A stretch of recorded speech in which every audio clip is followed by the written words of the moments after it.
terus sudah itu ada nilai ZW-nya. ZW-nya itu adalah tinggi permukaan airnya. Tinggi permukaan airnya yang dihitung dari pertemuan atau perpotongan antara krek dengan bidang longsornya. Ya, ini adalah tingginya. Jadi dari sini perpotongan di sini, ya pertemuan yang di sini ke permukaannya, di mana tingginya, ya itu. Nah, kalau ini adalah Z ini berarti tinggi dari crack-nya, ya tinggi crack-nya, dihitung dari bagian permukaan sampai ke bidang perpotongan ini, ya ke garis perpotongan ini, ya itu. Kita nilai V-nya muncul karena pengaruh dari air, berarti ini.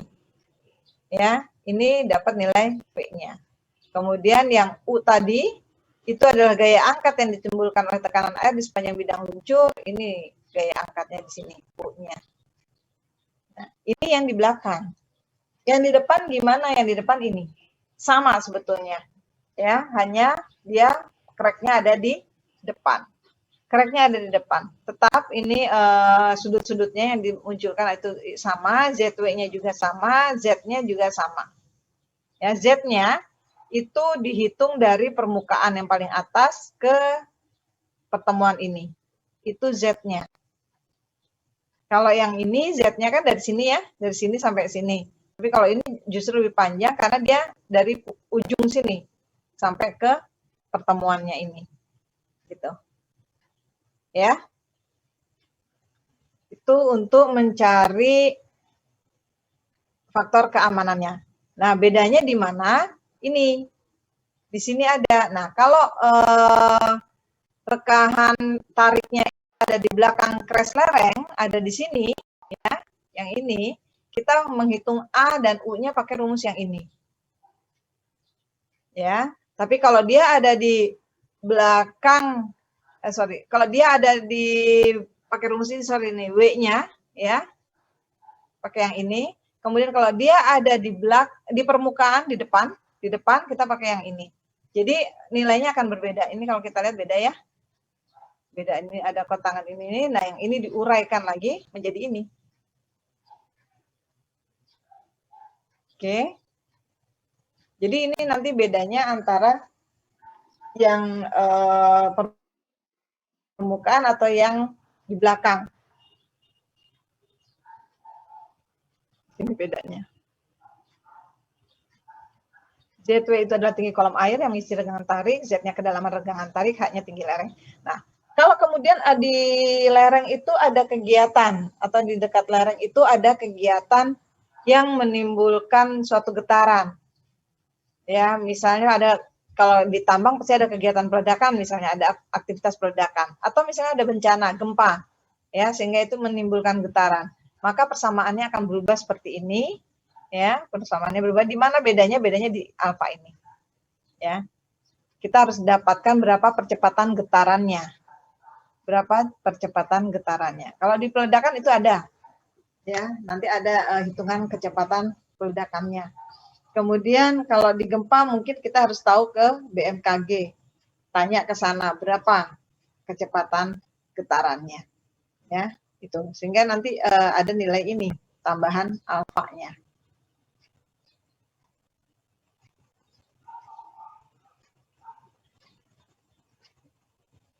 Ini cara yang lain, ya. Cara yang lain perhitungannya bisa dibuat sederhana. Loh, kok ini balik lagi ke sini. Ini tanfi ya. Ini kemarin sudah saya ganti tanfi jadi berubah. Jadi perhitungan faktor keamanan bisa juga kita sederhanakan dengan menggunakan perhitungan yang ini. Ada P, ada Q, ada R, ada S. Jadi PQRS ya, ada nilai itu. Nah, ini nanti dicari masing-masing nilainya. Ini tannya tanfi, sudut geser dalam. Ya, ini sudut geser dalam, ini nggak muncul di sini. Oke. Ini lihat dari sini gambarnya. Keresnya yang ini yang belakang ya. Keresnya ada di belakang. Z-nya tetap, H-nya tetap, sudutnya tetap. Ini semua sama. Ya, cuman kita melakukan perhitungan sederhana. P-nya bisa kita hitung dari sini. Jadi sebetulnya kan sama saja dengan rumus yang awal, cuma sekarang disederhanakannya adalah supaya ini nggak terlalu panjang aja. Tapi kalau diuraikan, P-nya ya sama.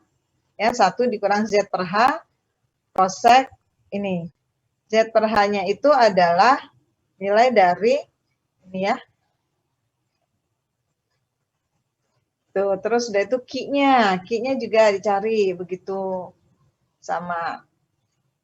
Nah, ini ada catatannya. Untuk tension crack yang muncul di belakang muka lereng, maka Q-nya pakai yang ini. Kalau munculnya di belakang. Ini ya, kalau di sini, ini di belakang berarti dia pakai yang ini. Tapi kalau tension crack-nya ada di muka lereng, maka Q-nya hitungnya yang ini. Q-nya, kalau dia ada di sini, tension crack-nya ada di permukaan, maka pakai Q yang bawah. Kalau R sama S-nya enggak. P, RS itu enggak pengaruh. Ya. Jadi R itu pada gamma W per gamma, Z W per Z, Z per H. Jadi nilai yang atas ini yang punya air, kan ketinggian airnya, kemudian ini juga ya. Nah, itu yang R, kemudian yang S-nya ini. Jadi yang berpengaruh itu hanya nilai Q-nya saja yang beda. Kalau yang dihitung semua seperti ini, tinggal dimasuk-masukkan saja nanti. Nah, itu hitungan untuk faktor keamanan dari longsoran bidang. Ada yang mau ditanyakan? Di gambarnya atau di mananya? Banyak, kalau yang lalu-lalu banyak pertanyaan di sini. Silakan kalau ada yang mau ditanyakan.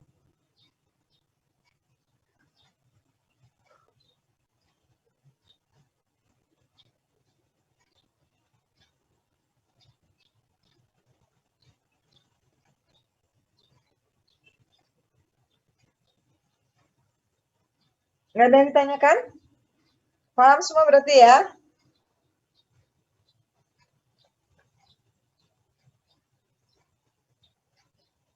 Oke, kalau paham berarti saya lanjut ke longsoran yang lain.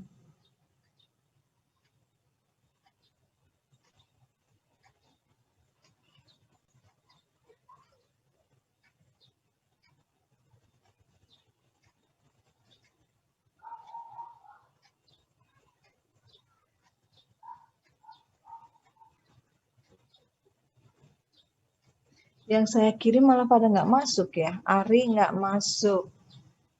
Aswendi nggak masuk. Alif nggak masuk.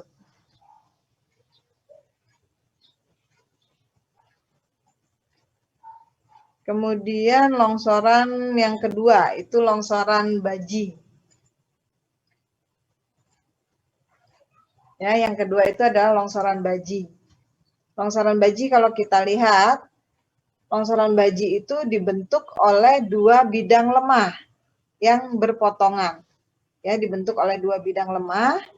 Kemudian kalau kita menganalisis, kita bisa gunakan Hook and Bray, ya. Kemudian asumsinya longsoran Baji itu dianggap hanya akan terjadi pada garis perpotongan kedua bidang lemah. Itu yang tadi saya bilang, ya, bahwa ada dua bidang lemah yang saling berpotongan. Jadi kita menganggapnya, kita asumsikan bahwa longsoran Baji itu hanya akan terjadi kalau ada dua bidang lemah yang saling berpotongan. Nah, ini ya. Kalau kita lihat ada dua bidang lemah yang saling berpotongan. Ini yang warna merah dan warna kuning.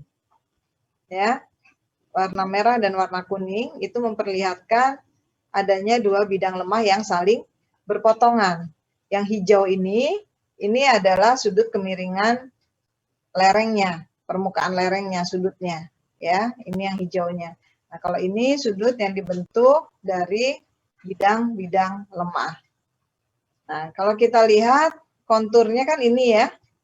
Ini, yang dominan di sini ada dominan juga. Nah, maka kita cari. Yang ini dapatnya yang merah. Yang ini dapatnya yang kuning. ya kan, sehingga kita dapatkan ini. Nah, kalau sudah ketemu seperti ini, maka kalau kita lihat di sini, ya ini terjadinya. Berarti apa di sini? Ya, ini pertemuan antara dua bidang lemah. Pertemuan antara dua bidang lemah, sehingga dia akan membentuk sudut. Gitu. Kebayang ya? Bisa dibayangkan? Bu, mau tanya Bu, Ya, silakan Reza. itu berarti yang longsoran bajinya itu ada terletak di tengah-tengah yang dua bulatan itu ya Bu? Bentar, saya itu dulu.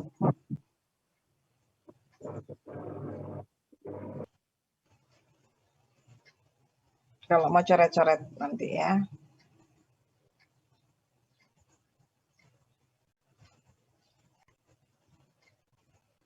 Oke, yang mana maksudnya, Reza?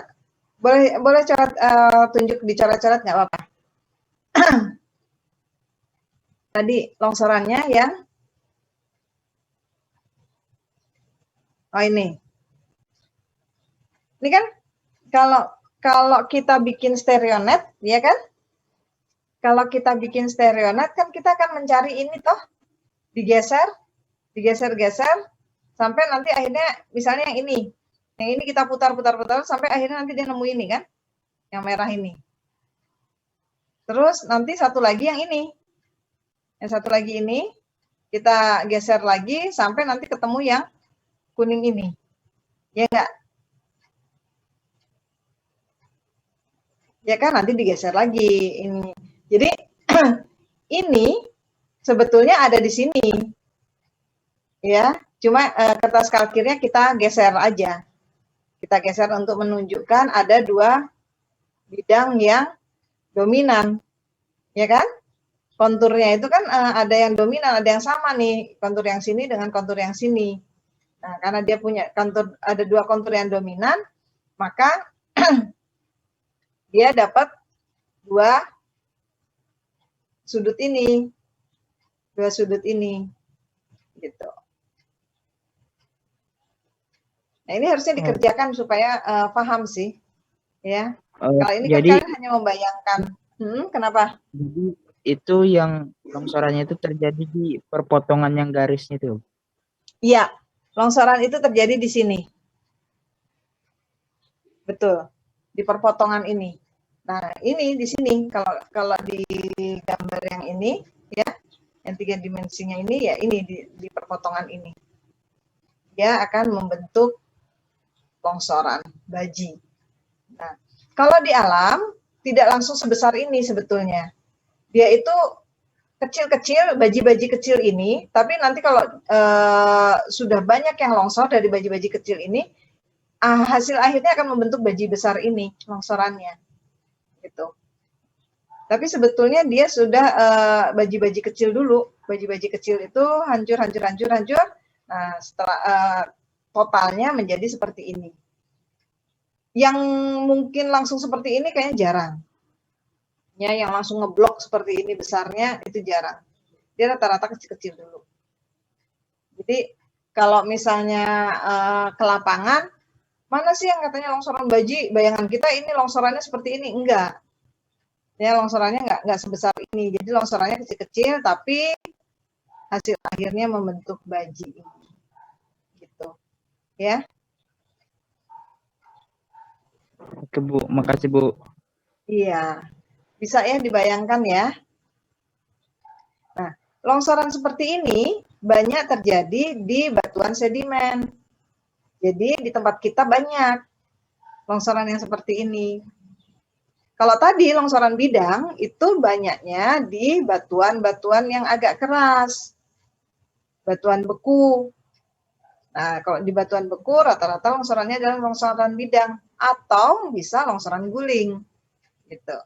Ya, kalau longsoran baji ini banyaknya terjadi di batuan sedimen yang relatif banyak bidang lemahnya, gitu. Makanya jadi ketemu satu sama lain karena dia kan bidang lemahnya banyak. Sementara kalau longsoran bidang bidang lemahnya atau discontinue-nya, bidang discontinue-nya tidak terlalu rapat. Gitu. Ini adalah bidang discontinue yang agak rapat, gitu ya. Nah, ini ada syarat dari longsoran baji. Ada 2 bidang lemah atau lebih, ya berarti bisa lebih dari 2 ya. Ada 2 bidang lemah atau lebih yang berpotongan. Sehingga kemudian dia membentuk baji terhadap lereng. Ini nih tadi kelihatan di sini nih ya, Reza ya. Ini pertemuannya 2 bidang tadi. Kemudian syarat lagi, sudut lereng itu harus lebih besar daripada sudut garis potong kedua bidang lemah tersebut. Berarti sudut lerengnya ini ya harus lebih besar daripada sudut potong ini. Oke. Sudut garis potong kedua bidang lemah itu harus lebih besar daripada sudut geser dalam. Ini kan sudut geser dalamnya ya. Sudut geser dalamnya. Nilainya harus si sudut geser dalam ini lebih kecil dari sudut yang dibentuk ini. Sudut yang dibentuk oleh 2 bidang lemah. Ya. Kebayang ini gambar stereonetnya? Ya, sudut yang dibentuk. Oke. Nah, sekarang kalau kita lihat ke bentuk lerengnya. Bentuk lerengnya. Ini kita lihat dari samping. Sudutnya sama kayak tadi, kayak bidang apa namanya? Kayak longsoran baji ya, bahwa ini adalah sudut kemiringan lerengnya. Yang F ini ya, ini apa sih berkutala ini? Ya, F-nya ini itu adalah sudut lereng. Kemudian ini, yang ini adalah sudut bidang lemahnya. 2 bidang lemah yang bertemu tadi, ketemu ya sudut ini nah, adalah ini. Nah, ini sudut geser dalamnya. Ini sudut geser dalamnya. Nah, kalau dilihat ke sini, ini ada 2 permukaan, berarti ada permukaan A dan ada permukaan B. Ada plane A dan ada plane B. Kemudian ini ada sudutnya, ya kita bentuk sudutnya. Nah, kita lihat ke sini, ini, ya, ini adalah garis perpotongan bidang lemahnya. Ini tadi, kemudian yang ini adalah distribusi tekanan air pada tanahnya. Ya, distribusi tekanan airnya, ini di berapa, dapat tuh ZW-nya. Ini H-nya, ini ZW-nya. Kemudian ini yang kita lihat tadi, bidang pertama dan bidang kedua. Ya, ada 2 bidang. Nah,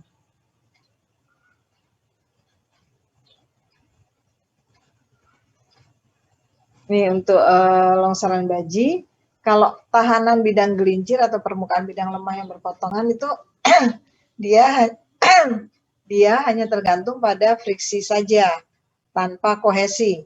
Maka penentuan faktor keamanan dapat menggunakan persamaan berikut. Nah, ini pakai persamaan ini. Ya, RA tambah RB berarti apa? Bidang yang A ditambah dengan bidang yang B. Tan V, kemudian ini beratnya, ini sudut I-nya itu sudut apa tadi? Nah, tadi I.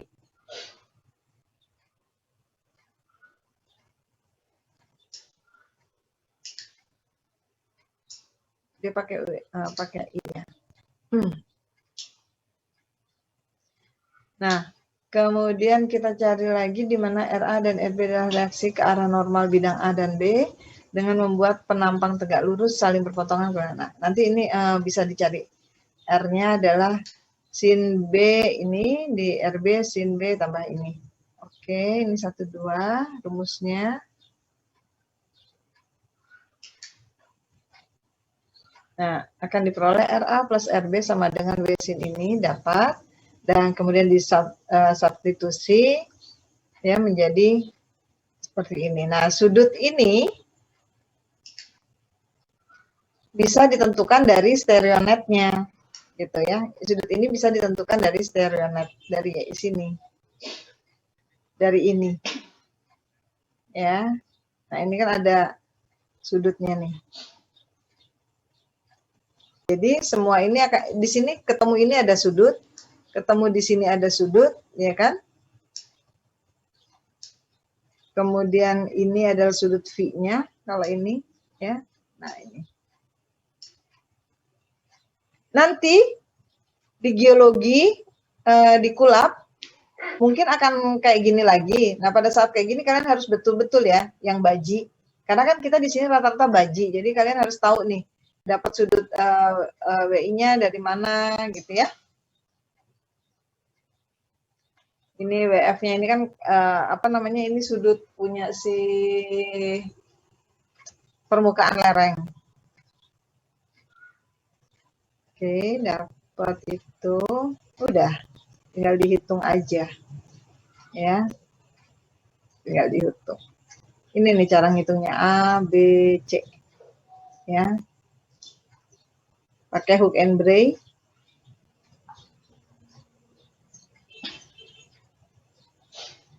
Nah, nanti kalau kalian ambil mata kuliah pilihan kestabilan lereng, akan lebih detail lagi. Lebih detail lagi dalam artian ini nanti bisa menggunakan chart. Yang tadi longsoran bidang juga bisa dihitung menggunakan chart, gitu ya. Jadi nanti lebih dalam lagi kalau kita ambil ke sana. Nah, ini adalah dasarnya kita menghitung faktor keamanan, ya, tanpa bantuan chart. Jadi ini benar-benar berdasarkan sudut-sudut yang dibentuk, ya, dan ketinggian dari lereng. Ingat bahwa untuk suatu lereng, ya, untuk menghitung lereng, maka kita harus ada pengujian sifat fisik dan sifat mekanis. Kenapa? Dari sifat fisik kita akan mendapatkan nilai density-nya, bobot isinya. Kemudian dari sifat mekanis kita akan mendapatkan nilai kohesi dan sudut geser dalamnya. Ini tetap dipakai walaupun kita sudah menggunakan stereonet, ya, tetap kita perlukan itu. Jadi apa namanya, itu adalah nilai-nilai dasarnya si kohesi dan sudut geser dalam itu, ya. Karena apa? Sudut geser dalam kan nanti dipakai juga di sini, ya, nilainya. Oh ini bukan, ini punyanya permukaan lereng, kemudian ini perpotongannya.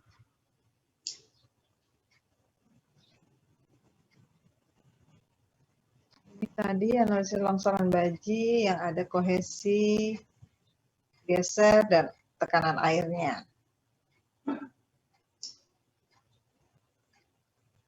Nah ini perpotongan bidang A dengan muka lereng, perpotongan bidang B dengan muka lereng, perpotongan bidang A dengan bagian atas muka lereng.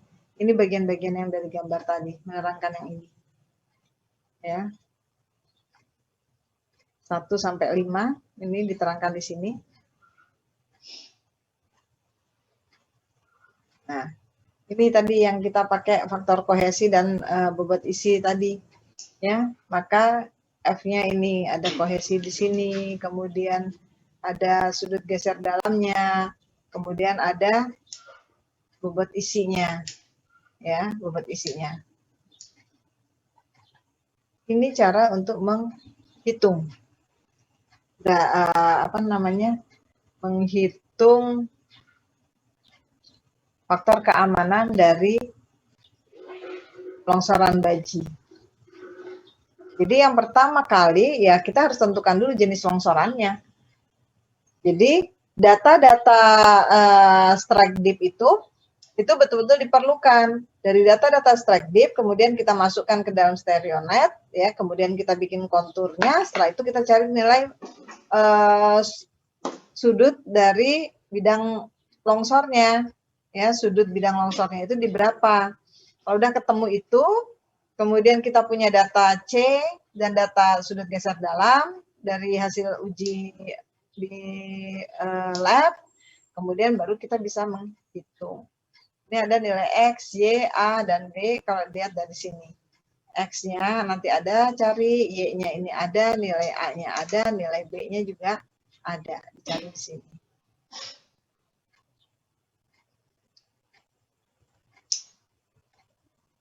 Nah, ini cara menentukannya.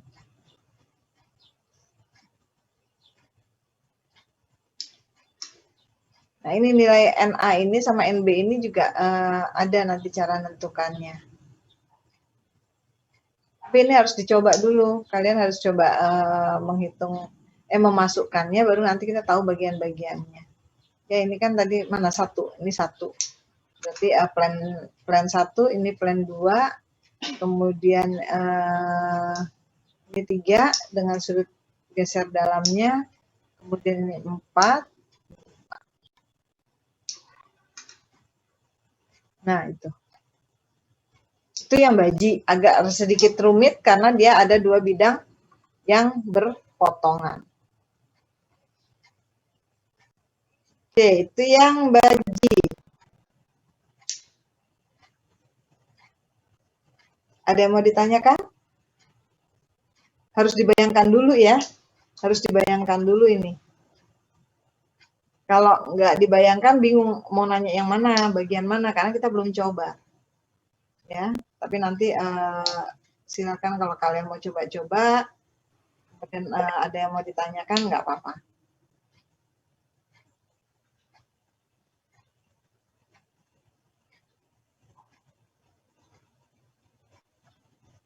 Kemudian yang terakhir itu punya longsoran guling.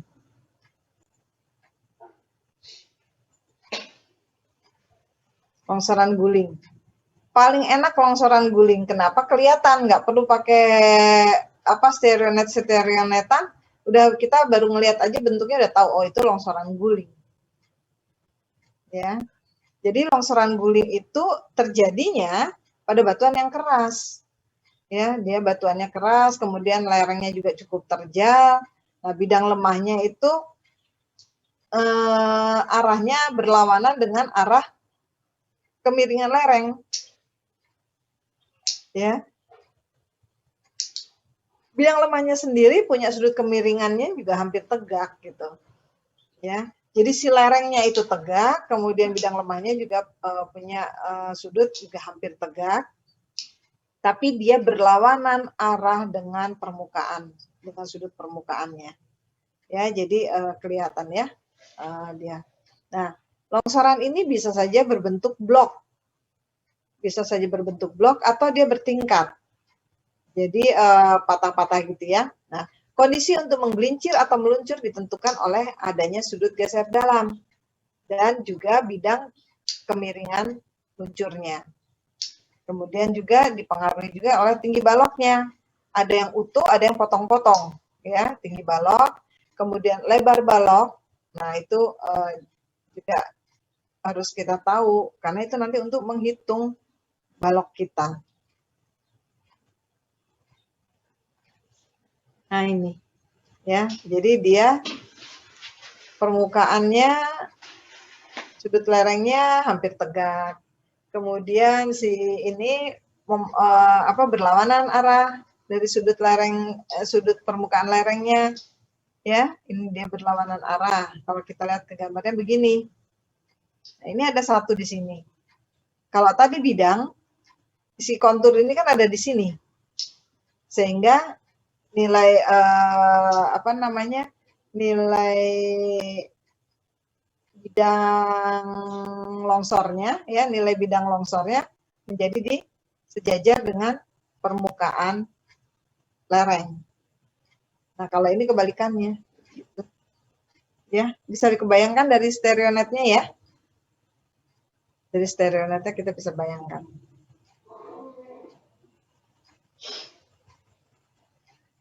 Seringkali tipe longsoran yang ada itu merupakan gabungan dari beberapa longsoran utama.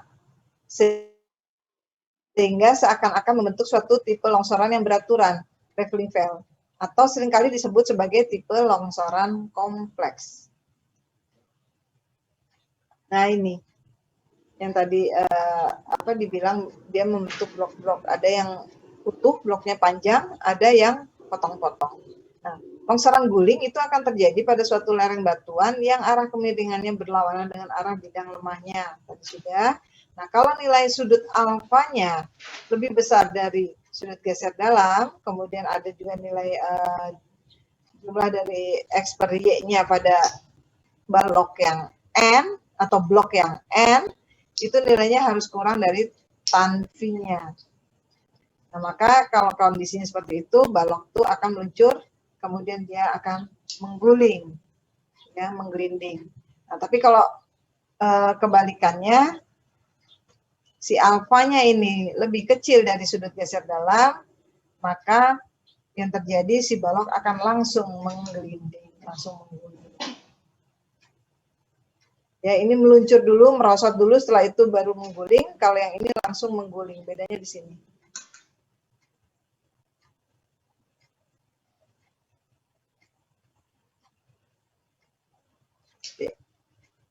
Nah, ini. Ya, bisa kita lihat satu-satunya. Sin, cos, dan sebagainya.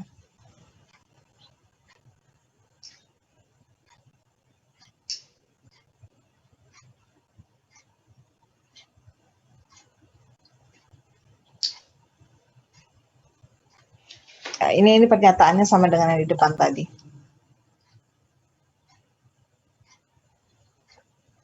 Nah, ini ya. Ini prosesnya seperti ini. Jadi dia tadinya stabil, kemudian dia mulai meluncur, dan setelah itu dia mengguling. Ya, setelah itu mengguling itu di mana? Kalau dia ada di daerah sini. Tapi semakin ke bawah dia akan langsung mengguling. Jadi ini adalah kurva hubungan antara sudut geser dalam dengan nilai rasio B per H-nya, dengan nilai ini.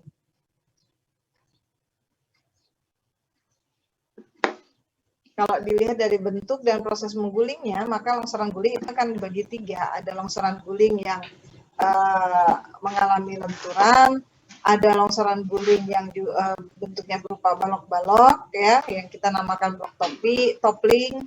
Sudah gitu ada campurannya, campuran antara longsoran guling yang lenturan dengan longsoran guling yang berupa blok-blok balok. Nah, ini, ya.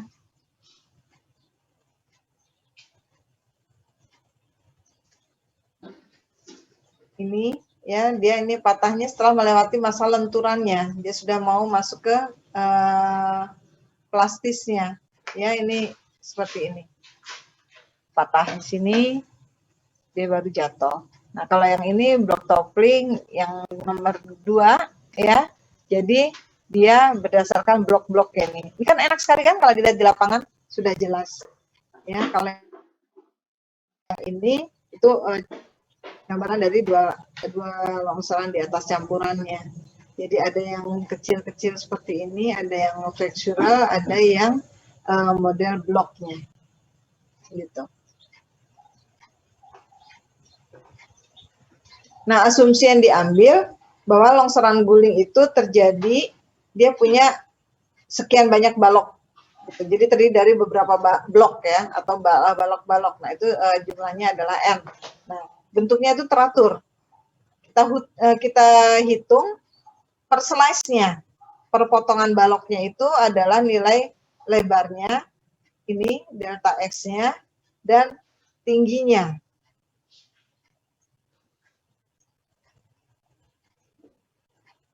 Tuh.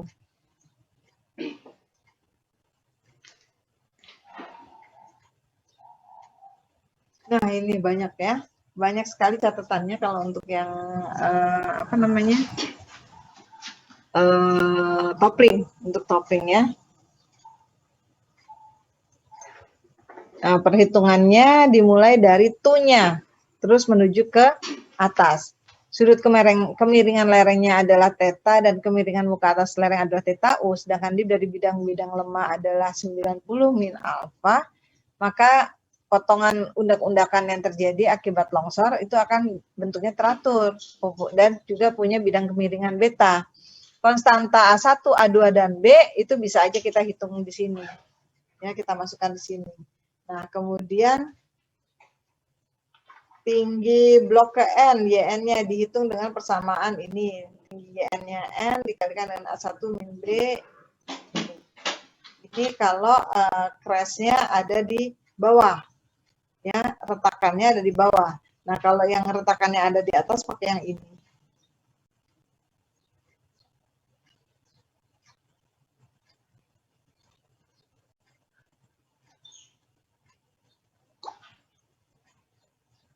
Ini adalah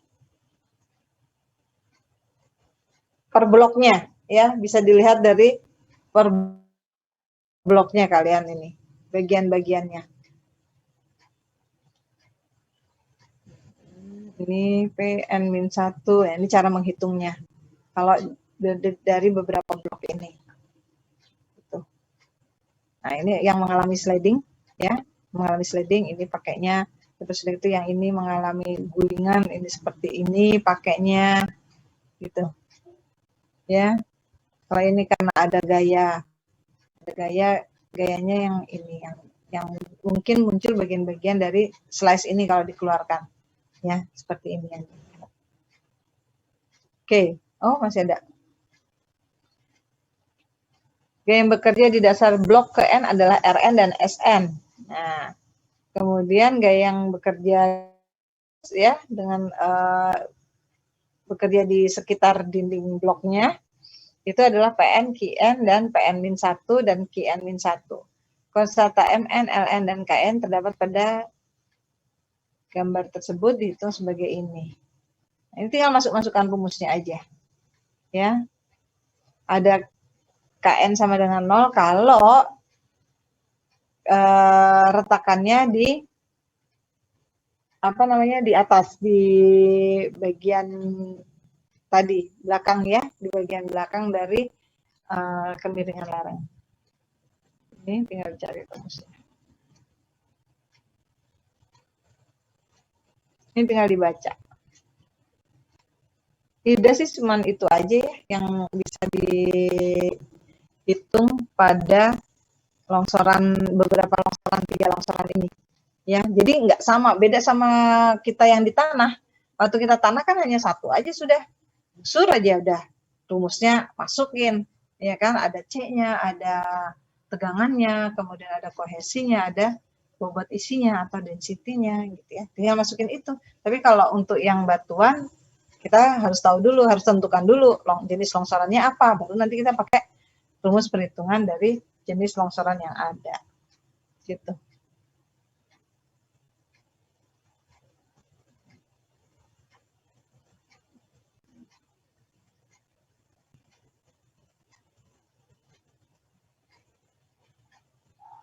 Oke.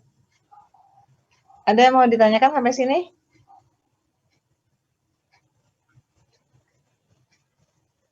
Harusnya saya siapkan soal ya, supaya kita coba hitung rame-rame. Oh, minggu depan aja ya. Minggu depan kita coba soal. Oke, Bu. Saya coba dulu, saya masuk dulu ke satu longsoran lagi, itu longsoran batu yang sangat lemah, yang membentuk busur, ya, pakai hook and braid juga. Nah, itu mudah. Itu paling mudah ngitungnya, karena apa? Karena itu hanya menggunakan chart saja ngitungnya itu. Nah, besok berarti saya nerangkan cara membaca chartnya, ya, itu.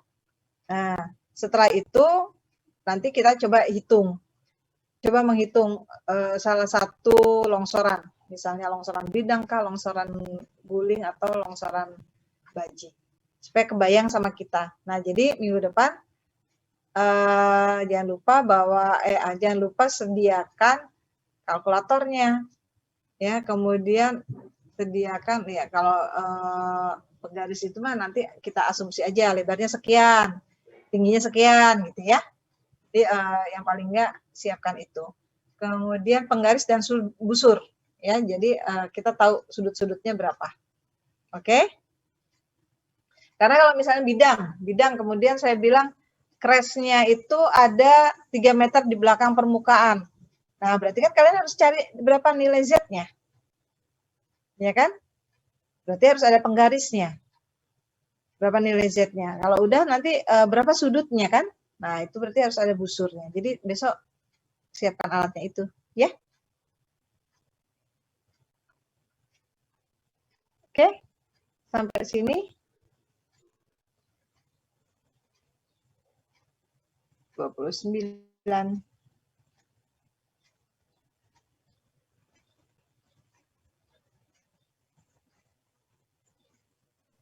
Saya mau bertanya, Bu.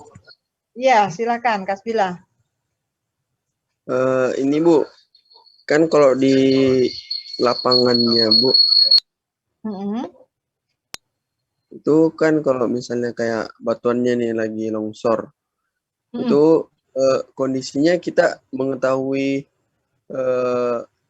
besar batuannya kayak panjangnya, lebarnya. Kan misalnya kalau dia longsor dari atas itu posisinya ukuran batuan sampai ke dasar longsornya itu masih sama yang waktu patahnya dia atau gimana Bu? Atau beda? Ya, kalau jadi yang perhitungan yang kita lakukan itu dilakukan kan sebelum longsor ya, itu sebelum longsor yang dilakukan. Jadi yang harus kita tahu itu kita harus lihat crack-nya ada di mana. Crack itu retakan itu yang nanti menjadi dasar hitungan kita. Apakah kita mau hitung crack itu di depan atau menghitung di belakang. Nah, kalau kita sudah tentukan crack-nya seperti itu, baru kita bisa hitung dengan rumus yang tadi ada. Nah, itu kalau kondisi masih aman. Nah, kalau kemudian sudah terjadi longsor, berarti kan kita akan menghitung hitungan baru lagi.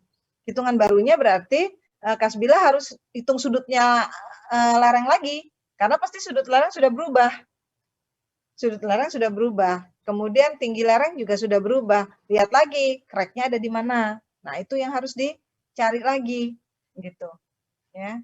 Jadi longsoran itu kalau dia sudah diam, sudah nggak bergerak lagi, berarti itu dia sudah stabil. Ya, saat itu sudah stabil ya. Bisa kita datang, kemudian kita lihat, nggak, maksudnya, jadi kita nggak akan, istilahnya nggak akan khawatir untuk longsor lagi, karena kondisi kalau dia sudah diam, sudah nggak bergerak lagi, berarti itu dia sudah dalam kondisi kesetimbangan yang baru. Nah, dengan kondisi kesetimbangan yang baru, maka nilai sudut dan sebagainya akan berubah lagi, gitu. Ya, jadi besarnya tergantung dari luasnya crack-nya, luas crack-nya, gitu. Jadi kalau misalnya ini ya.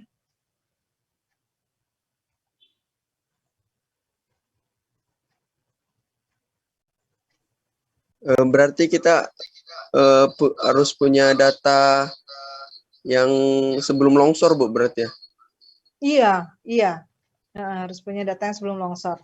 Ini kalau saya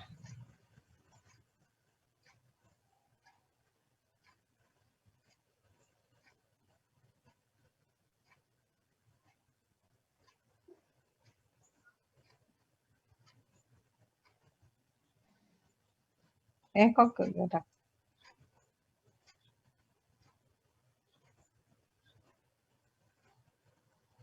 Oke, saya bikin gini aja deh. Ya, ini terus udah gitu.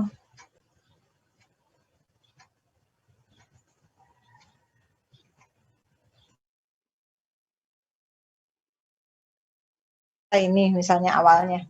Nah, di awalnya kan kita akan lihat, oh misalnya ada crack-nya di sini nih. Ada crack-nya di sini. Oke, ada crack nih di sini. Kemudian kita punya sudut, apa tadi? Sudut bidang longsornya. Ini ketemu nih sudut bidang longsornya misalnya, sini. Maka yang kemungkinan nanti akan longsor tuh daerah sini. Gitu. Ya, yang ke belakang ini aman. Ya, nah itu yang harus kita hitungkan daerah sini. Nah, kalau masalah luasannya tergantung dari crack yang ini, gitu dia beratnya. Jadi longsoran itu akan terjadi kalau dia kelebihan beban.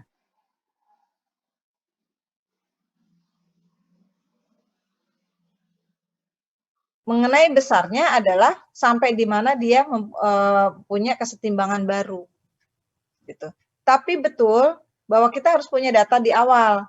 Data di awal itu berarti data desain ini nih. Dulu siapa yang ngedesain nih? Nah, itu pasti dia punya data awalnya. Nah, itu yang dipegang. Data awalnya yang dipegang. Nanti kalau ini sudah longsor, berarti misalnya sudah terbentuk lagi lereng yang lain, ini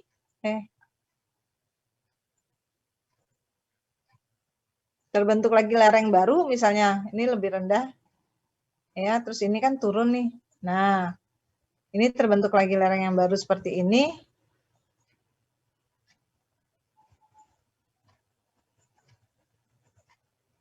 Mana, kok nggak mau berubah warnanya? Oke lah. Nah, ini terbentuk lereng baru yang seperti ini, maka dihitung lagi nanti. Dihitung lagi dengan kondisi lereng yang ada sekarang gitu. Ya, jadi nanti kalau terjadi longsor berarti akan ada desain ulang, redesign lagi. Ya.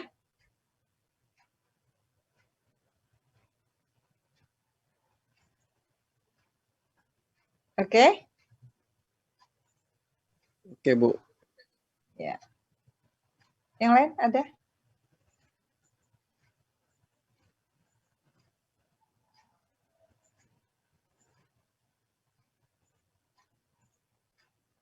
Nggak ada? Oke, kalau nggak ada, kita cukup sampai di sini dulu. Oh, sebentar, saya itu kameranya nyalakan. Saya absen dulu.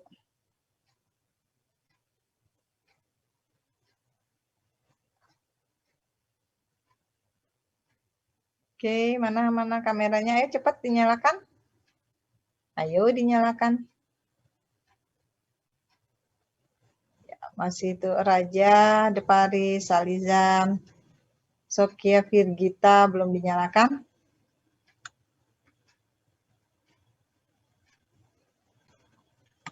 Oke, saya ini dulu, ambil dulu.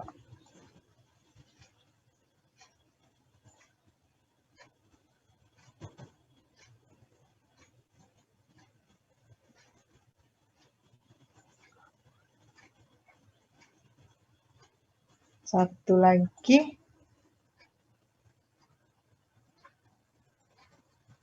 Ya.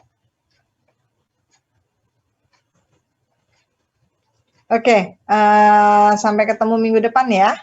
Kita coba latihan soal minggu depan. Silakan disiapkan ininya.